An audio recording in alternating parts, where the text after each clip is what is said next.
Hi friends, welcome back to education India. तो अभी हम बात करेंगे राजस्थान किसान कर्ज माफ़ी योजना के बारे में। संपूर्ण डिटेल्स देंगे आप सबको कि राजस्थान में किसान कर्ज माफ़ी किस प्रकार होगी। और आप सबके लिए एक बड़ा नियम निकलने जा रहा है कर्ज माफ़ी को लेकर, क्योंकि अब दायरा इसका बढ़ जाएगा और एक एक्स्ट्रा कैटेगरी को शामिल किया जाएगा कर्ज माफ़ी में। संपूर्ण जानकारी के लिए आप इस वीडियो को लास्ट तक देखें कि किस प्रकार हमारे राज्य में कर्ज माफ़ी होगी, यानी राजस्थान की कर्ज माफ़ी किस प्रकार होगी और कैसे होगी। संपूर्ण जानकारी यहाँ पर आपको मिल जाएगी, इसीलिए आप इस वीडियो को लास्ट तक देखिए और देखिए पूरा का पूरा।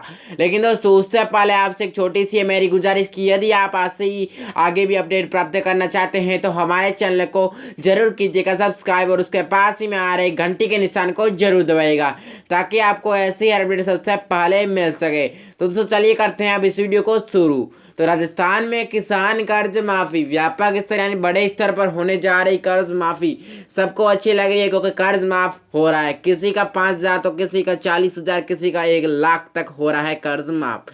दोस्तों अधिकतर जो किसान है वो आते हैं 5,000 से कम कर्ज में। दोस्तों जैसे आंकड़े सामने आए उसी में यही बात आई है कि लगभग जो अधिक किसान है वह 5,000 से कम का कर्ज माफ करवा रहे हैं। दोस्तों ऐसा क्यों है, ये भी जांच हो चुकी है, क्योंकि जो कर्ज लिया हुआ है वह अब की बार बहुत ही कम किसानों ने लिया है। क्योंकि पिछली बार जो कर्ज माफी हुई थी उसमें किसानों को पता चल गया था कि अब की बार बड़े स्तर पर नहीं होगी, इसी कारण कर्ज अब की बार कम ही किसानों ने लिया था। लेकिन कोई कोई किसान ऐसा भी था जिसके पास बड़ा बड़ा यानी व्यापक स्तर बड़ा यहाँ पे कर्ज लिया हुआ था, तो उसका सारा कर्ज माफ हुआ है।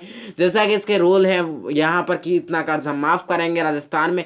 तो दोस्तों अब हम बात करते हैं कि कैसे कर्ज माफी चल रही है, कितना हो रहा है, किसका कर्ज माफ, संपूर्ण जानकारी दे देते हैं आपको लेटेस्ट इंफॉर्मेशन के अनुसार। दोस्तों हम आपको बता देते हैं कि राजस्थान में किसान कर्ज माफी का जो हाल है वह किस प्रकार का है। तो दोस्तों जैसे आंकड़े सामने आ रहे हैं उससे बात यह चल रही है कि राजस्थान में अभी जो प्रक्रिया है वह थोड़ी रफ्तार पकड़ती नज़र आ रही है। दोस्तों जैसा गहलोत सरकार कह रही थी, यहाँ पर कुछ ही दिन पहले उन्होंने अपने एक भाषण में भी कहा था कि हम अब कर्ज माफ़ी का दायरा बढ़ाएंगे और हम कर्ज माफ़ी को लेकर काफ़ी ज़्यादा चिंतित भी हैं, जिस कारण हम अब रफ्तार बढ़ाएंगे जल्द ही। तो अब थोड़ी सी रफ्तार बढ़ी हुई है कर्ज माफ़ी की, और इसी कारण पिछले जो दिन आए हैं 3 से 4 दिन, उसमें काफ़ी ज़्यादा संख्या तक कहा जाए तो कर्ज माफ़ हुआ है। और लगभग जो है पहले जो कर्ज माफ़ी हुई थी लगभग जो है पहले 40 से 45% हुई थी 22 दिनों के अंदर, 22 से 25 दिनों के अंदर। लेकिन जब अब कर्ज माफ़ी हो रही है तो अब पिछले 3 से 4 दिनों में लगभग जो कहा जाए तो 20 से 25% किसानों की कर्ज माफ़ी हुई है, यानी प्रमाण पत्र दिए गए हैं, उनका कर्ज माफ हुआ है। तो ऐसा हाल चल रहा है। इस प्रक्रिया से अब ये बात आ रही है कि ये प्रक्रिया अब जल्द ही पूरी की जाएगी कर्ज माफ़ी की। तो ये अभी की रिपोर्ट आ रही है, यहाँ पर हाल ही की रिपोर्ट है कर्ज माफ़ी की, राजस्थान में किसान की ऋण माफ़ी की। अब दोस्तों अगली खबर की ओर आती है बात कि राजस्थान में जो कर्ज माफ़ी हुई है वह कैसी हुई है, किस प्रकार से हुई है। तो दोस्तों जो पहले थी यानी पिछले कुछ दिनों से पहले चली थी, यहाँ पर 22 से 25 दिन पहले शुरुआती, तो वहाँ पर तो जो कर्ज माफ़ी हुई थी वह तो मंद प्रक्रिया से चल रही थी, धीरे धीरे चल रही थी। लेकिन अब फास्ट यानी तीव्र पकड़ लिया, यहाँ पे तेज़ गति से चल रही है कर्ज माफ़ी। पिछले दिनों के हाल से यही चल रहा है पता कि अब की बार कर्ज माफ़ी अब अच्छी तरीके से हो रही है। और जैसा कि कुछ किसान बता रहे थे कि कर्ज माफ़ी में फर्जीवाड़े की बातें भी आ रही है, कर्ज माफ़ी में हमारा कर्ज सही तरह से माफ़ नहीं हुआ है। तो ये जानकारी यहाँ पे जांच भी हो रही है कि क्या कर्ज माफ़ी में फर्जीवाड़ा असली में आ रहा है सामने, क्या कर्ज माफ़ी में सही में कोई ऐसा बड़ा फर्जीवाड़ा हुआ है जिससे घोटाले की बातें आशंका सही साबित हो रही। लेकिन दोस्तों ऐसा कुछ नहीं हुआ। जांच रिपोर्ट जो भी आती है उसमें बातें सामने निकल के आ जाती है कि सही तरह से यही बात है कि कर्ज माफ़ी में कोई बड़ा घोटाला नहीं देखने को मिला अब तक की जो बात है उसमें। दोस्तों आगे बढ़ते हैं। यहाँ पर राजस्थान में किसान ऋण माफ़ी योजना को लेकर एक बड़ी बात यह है कि आपके लिए यहाँ पर बड़ी बड़ी बातें उठ के आ रही है। दोस्तों कैसी कैसी योजनाओं को लेकर उन्होंने बात उठाई है। दोस्तों उन्होंने कहा है कि हमारे सही तरह सिंचाई के लिए पानी उपलब्ध नहीं हो पा रहा, इसलिए आप सिंचाई की तरह से आप अधिक ध्यान दें, हमारे लिए सिंचाई में अधिक जो है सहयोग दें ताकि हमको सिंचाई के लिए पानी उपलब्ध हो। इसमें बहुत ही बड़ी बड़ी ऐसी व्यापक स्तर पर उन्होंने बात बात कही है कि हमारे लिए ये योजनाएं चलाई जाए। उन्होंने बड़ी बड़ी योजनाओं का जैसा कि जिक्र भी किया कि हमारे लिए सरकार अच्छी खासी योजना चलाई जिससे हमारी मांग पूरी हो। हमारी जो यहाँ पे राजस्थान में जो पेयजल संकट है, राजस्थान में जो जो यहाँ पे वृद्धि सही उपज नहीं हो पाती उसका संकट है, उसको सही किया जाए। इसके लिए उन्होंने अपनी जो मांगे रखी है अच्छी खासी, उन्होंने सही बात कही है कि ये मांगे हमारी चुन ली जाए और हमको इनका फ़ायदा भी मिल जाए। तो राजस्थान में कुछ ऐसी योजना है, मैं बता देता हूँ तो आपको नाम भी, जैसे युवा संबल योजना हुई वगैरह, ऐसी कुछ योजना है जिसका आपको लाभ भी मिल रहा है, वहाँ पर आपको अच्छा खासा बेनिफिट भी हो रहा है, फ़ायदा भी हो रहा है और आप इसका फ़ायदा ले भी रहे हैं। और किसान कर्ज माफ़ी के अंतर्गत बड़ी अच्छी अच्छी योजनाएं चल रही है। जैसे दोस्तों मैं बता देता हूँ कि दुग्ध उत्पादन जो कि 2 रुपये लेकर है, यहाँ पर आप आ गया है, ये भी अच्छी योजना है, सबके लिए अच्छी योजना है दोस्तों। तो यहाँ पर ये आपको फ़ायदा लेना चाहिए।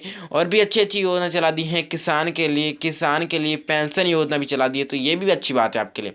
अब दोस्तों एक बात आती है यहाँ पे, जो पेंशनर को हटाया गया है कि कर्ज माफ़ी के दायरे से उनको बाहर कर दिया गया है, जैसे खींचकर, यानी जो राजस्थान में गहलोत सरकार ने अपने नियम लागू किए थे तो उसमें कर्ज माफ़ी को एक तरह से बाहर कर दिया था, तो इसको लेकर भी अब बड़ा व्यापक स्तर पर, बड़े स्तर पर एक हंगामा हो चुका है दोस्तों। रेल ये चल रही है कि पेंशनरों को कर्ज माफ़ी में लाया जाए, तो अंतिम रूप है अब, अंतिम रूप में कर्ज माफ़ी में पेंशनरों को भी लाने की बात हो चुकी है। अब दोस्तों मैं रिपोर्ट बताता हूँ किस प्रकार से पेंशनरों को लाने की बात हुई है कर्ज माफ़ी के दायरे में। तो दोस्तों यहाँ पर जैसा कि आप देख ही सकते हो, बड़ी बड़ी चर्चा सामने आ रही है सीएम को लेकर कि कर्ज माफ़ी में पेंशनरों को अलग क्यों किया गया है, पेंशनरों को बाहर क्यों किया गया। इसी को लेकर अब पेंशनरों को भी कर्ज माफ़ी का फ़ायदा मिलने को लेकर सीएम को ज्ञापन दिए जा रहे हैं। सीएम के लेकर दोस्तों, सीएम के कानों तक बातें पहुँचाई जा रही है कि अब पेंशनरों को भी शामिल किया जाए। अंतिम रूप है कर्ज माफ़ी का, और इसी में यहाँ पर पेंशनरों का जो है बड़ा हाथ कहा जाए, बड़ा यहाँ पर पेंशनरों को भी एक बार फिर से वापस आए कर्ज माफी के दायरे में। जैसा कि आपको पता होगा, आपने रूल भी पढ़े होंगे कि पेंशन वाले जो भी किसान है 10,000 से अधिक, उनको बाहर किया जाए, उनको कोई भी फायदा नहीं दिया जाए कर्ज माफी का, क्योंकि वह कर्ज माफी के दायरे में नहीं आते हैं। तो अब ऐसा नहीं होगा। अब पेंशन जो भी होता है, जो भी पेंशन लेता है, क्योंकि वह भी एक किसान है, उसको भी फायदा मिलना चाहिए और वह भी खेती करता है, पेंशन वाला भी। इसमें यही बात है कि पेंशन वाला जो किसान होता है वह क्या खेती नहीं करता है, वह क्या, उन्होंने एक ऐसी बात लिखकर कही एक ज्ञापन में कि पेंशन लेता है वह किसान क्या खेती नहीं करता, वह किसान नहीं होता है क्या। उन्होंने अपनी बात समझाने की कोशिश की है कि हम एक पेंशन करता है, हम पेंशन धारक हैं जो कि आपकी सरकार द्वारा ली गई पेंशनों को लेते हैं, लेकिन आप हमारा कर्ज माफ़ नहीं करते हैं कि पेंशन है हमारे पास।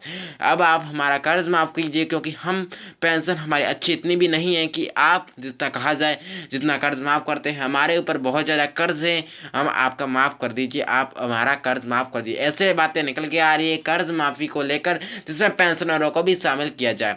तो ये एक बड़ी योजना में नियमों को बदलाव को लेकर आ रही है, पेंशनरों को शामिल करने को लेकर।